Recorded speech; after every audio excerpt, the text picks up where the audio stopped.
Music, I think, is one of those unique things that God has made that bridges both the mind and the heart. You can go to a concert hall and experience an orchestra and be deeply moved by it when there's no words even. And I think that's because there's beauty intrinsic in music that God has made to reflect his beauty.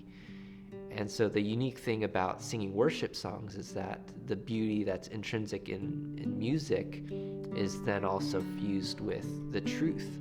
One verse that I keep coming back to in our worship ministry is Colossians 3:16. And it's set in the context of putting off the old self and putting on the new in Christ.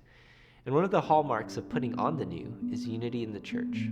And Paul writes, "Let the word of Christ richly dwell within you, with all wisdom teaching and admonishing one another, with psalms and hymns and spiritual songs, singing with thankfulness in your hearts to God."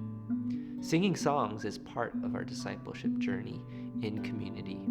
There's nothing like sitting in a full worship service and to hear those around you declaring truths together and singing praises to God. We need one another to spur each other on, to point each other back to Christ and following him. And singing songs is one of those great ways that we can do that. There are some Sundays where I just don't have it in me to sing some of the truths, but as I hear my brothers and sisters around me declaring these songs in faith and trust, that's an encouragement to me and a reminder that God is at work. He's at work in my brothers and sisters, and I can be confident that he's at work in me.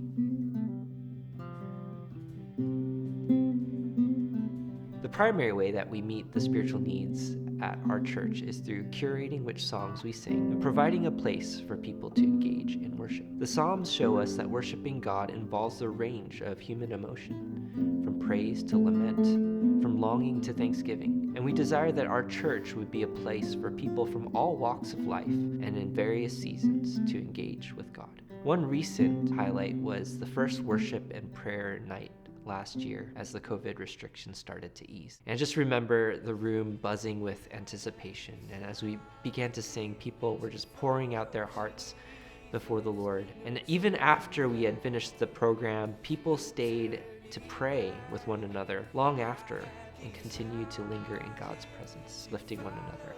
One thing that I tell our worship team members is that I don't expect you to be the best, but I expect you to give your best because our God is worthy of it.